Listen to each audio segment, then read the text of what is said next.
Hello मेरे प्यारे बच्चों, जैसा कि हमने कल की वीडियो में पढ़ा था, क्या हमने पढ़ा था? चलिए पहले रिकॉल करते हैं। हमने चैप्टर स्टार्ट किया था पहला, जिसका नाम था रासायनिक समीकरण और अभिक्रियाएं। ठीक है, रासायनिक अभिक्रिया एवं समीकरण, चाहे जैसे आप बोलो। उसमें मैंने आपको बताया कि रासायनिक अभिक्रिया क्या होती है और रासायनिक समीकरण क्या होता है। दोनों में अंतर मैंने बहुत अच्छे तरीके से आपको समझाया था।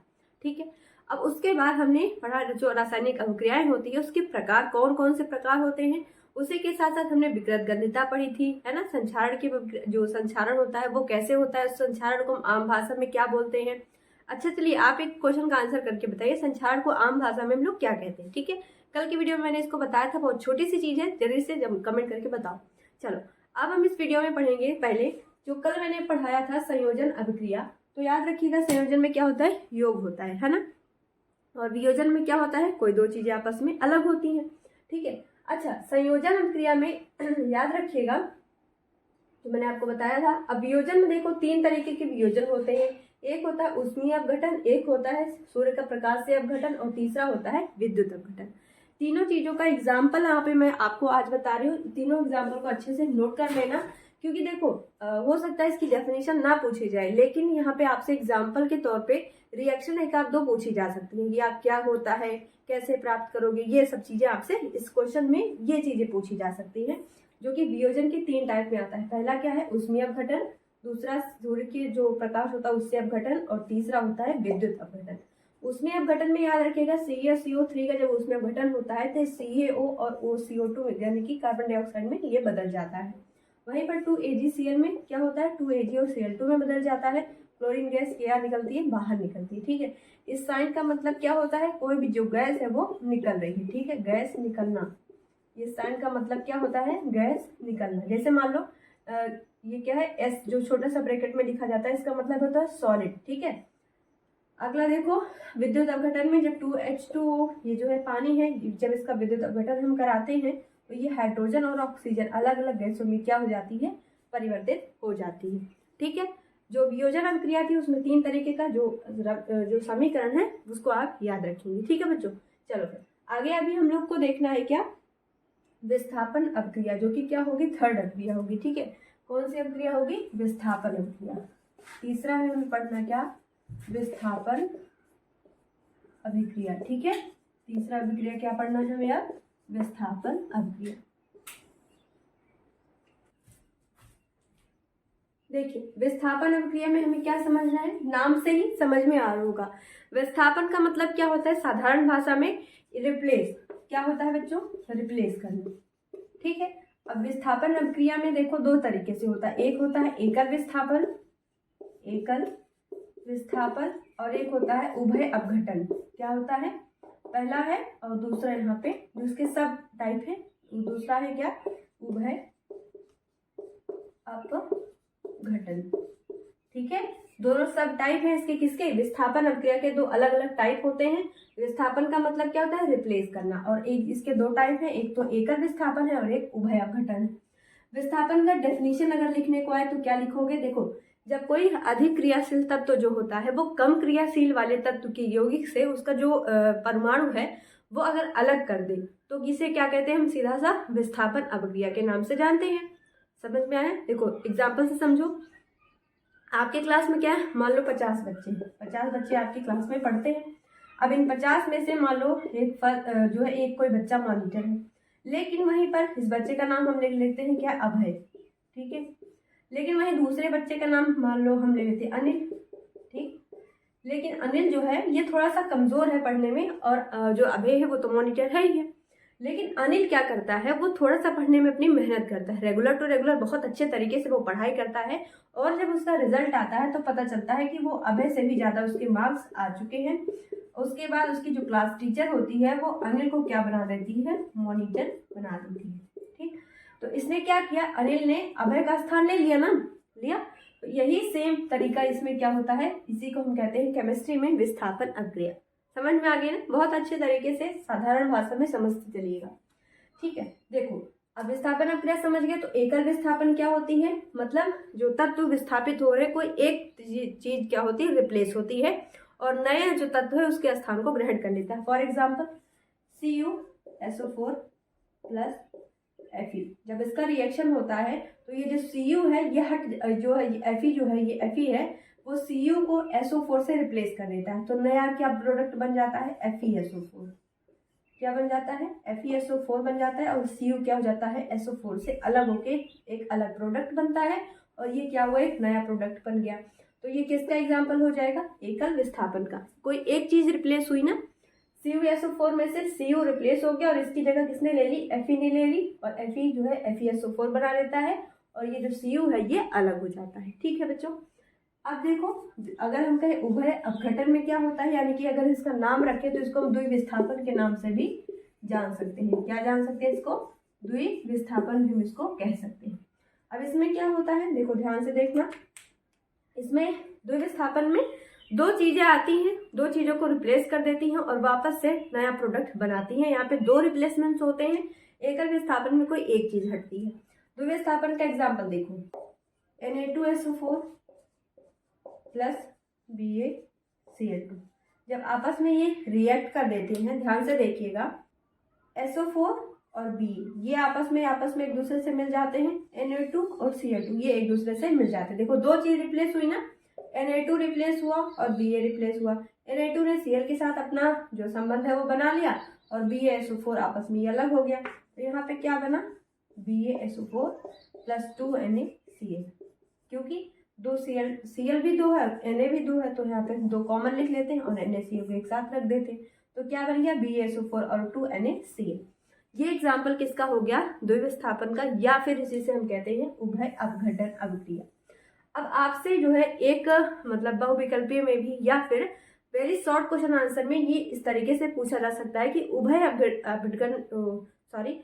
अपघटन जो अभिक्रिया होती है उसका उदाहरण आप दीजिए। ठीक, तो आप ये सिंपल सा जो रिएक्शन है वहां पे वो लिख के चले जाएंगे और इम्पॉर्टेंट भी है। और कई बार इस दूसरे तरीके से यही क्वेश्चन घुमा के पूछा जाता है क्या होता है जब Na2SO4 BaCl2 से रिएक्ट करता है। तो ये उभय अपघटन का उदाहरण है और इस तरीके से इसका सवाल घूम के पूछा जाता है आपसे। ठीक है बच्चों, समझ में आ गई बातें? चलो फिर आगे बढ़ते हैं हम लोग। चलिए बच्चों आगे देखिए, 4th नंबर लिखिएगा, ऊष्मा शोषी और ऊष्मा छेपी अभिक्रिया। ऊष्मा शोषी और ऊष्मा छेपी अभिक्रिया। यार बच्चों देखो, अगर हैंड राइटिंग थोड़ी सी ऊट पटांग सी हो तो प्लीज मैनेज कर लेना। ऊष्मा शोषी और ऊष्मा छेपी अभिक्रिया। ऊष्मा शोषी में क्या होता है? एनर्जी यानी कि जो ऊर्जा होती है वो ऊर्जा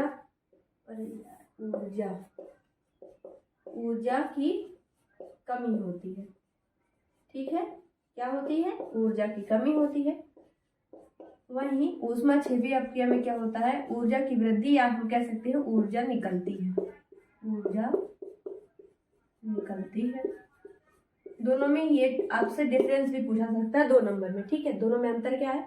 तो एक अंतर आप ये लिख देना, ऊष्मा शोषी में ऊर्जा की कमी होती है, इसे ऊर्जा की आवश्यकता होती है, और ऊष्मा छेपी में ऊर्जा निकलती है, इसे ऊर्जा की कोई आवश्यकता नहीं होती। और एक एक आप रिएक्शन उसमें लिख देना। ठीक है, अब ऊष्मा शोषी अभिक्रिया में देखो रिएक्शन याद रखना, N2 प्लस O2 दोनों मिलके क्या बनाएंगे? NO बनाएंगे। लेकिन यहाँ पे ऊष्मा शोषी है ना, तो इसमें एनर्जी की क्या होती है? कमी होती है, इसीलिए यहाँ से 45 किलो कैलोरी ऊष्मा की इसमें क्या है? कमी है। ठीक है, अब ऊष्मा छेपी अभिक्रिया में क्या होता है? ऊष्मा छेपी अभिक्रिया जिसमें क्या होती है? ऊर्जा, जो ऊर्जा है उसको वो निकलती है। तो देखो कार्बन और ऑक्सीजन जब आपस में मिल जाते हैं तो क्या बना देते हैं? कार्बन डाइऑक्साइड बनाते हैं। ठीक है, अब इसमें जो है किसकी वृद्धि होती है ना, ऊर्जा निकलती है, तो यहाँ पे प्लस मतलब ऊर्जा निकलेगी मतलब ज्यादा होगी। तो यहाँ पे कितना ज्यादा होता है? 94 किलो कैलोरी।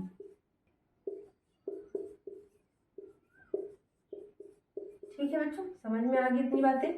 देखो ऊष्मा शोषी अभिक्रिया क्या होती है? जिसमें ऊर्जा की कमी होती है, यानी इसका कहने का मतलब ये है कि उसमें क्या होगी? ऊर्जा की इसमें आवश्यकता होगी।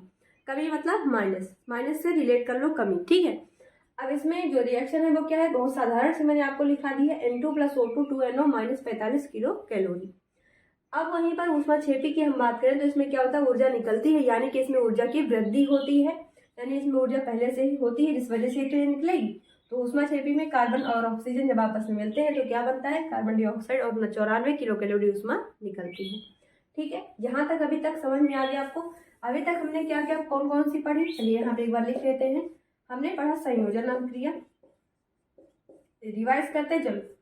संयोजन, देखो जब रिवाइज करते चलोगे ना तो एक अंदर से कॉन्फिडेंस बढ़ता है और आगे पढ़ने का मन करता है। संयोजन, वियोजन, और उसके बाद हमने क्या पढ़ा, विस्थापन अभिक्रिया पढ़ी हमने। चौथी क्या पढ़ी, ऊष्माक्षेपी और ऊष्मा शोषी। ऊष्माक्षेपी और ऊष्मा शोषी अभिक्रिया पढ़ी। ठीक है बच्चों, संयोजन में क्या होता है, योग होता है। वियोजन में दो चीजें अलग होती हैं। विस्थापन में दो तरीका होता है, एक एकल विस्थापन, एक होता है द्विविस्थापन, जिसे उभयघटन कहते हैं। एकल विस्थापन में क्या होता है, CuSO4 प्लस Fe जब आपस में रिएक्ट करते हैं तो क्या बना देता है, FeSO4 प्लस Cu बना देता है। वहीं पर अगर हम कहें द्विविस्थापन में तो क्या होता है, द्विविस्थापन में Na2SO4 किससे क्रिया करता है, BaCl2 से रिएक्ट करता है, क्या बना देता है, BaSO4 बना देता है, और क्या बना देता है, साथ में 2NaCl बनाता है। ठीक है, ऊष्माक्षेपी और ऊष्माशोषी अभी आपने पढ़ा। ऊष्माशोषी में क्या होता है, N2O2 आपस में रिएक्ट करके 2NO -45 किलो कैलोरी, ये रिएक्शन। और ऊष्माक्षेपी में क्या होता है, कार्बन और ऑक्सीजन है वो क्रिया करके कार्बन डाइऑक्साइड बनाता है और 94 किलो कैलोरी ऊष्मा निकलती है। ठीक है, चलिए अब हमारे सामने ये हमने 4 अभिक्रियाएं पढ़ ली। 5वीं क्या है, ऑक्सीकरण और अपचयन अभिक्रिया, दोनों एक साथ है तो उसको अभी पढ़ लेते हैं। ठीक है, चलिए 5वां है क्या, ऑक्सीकरण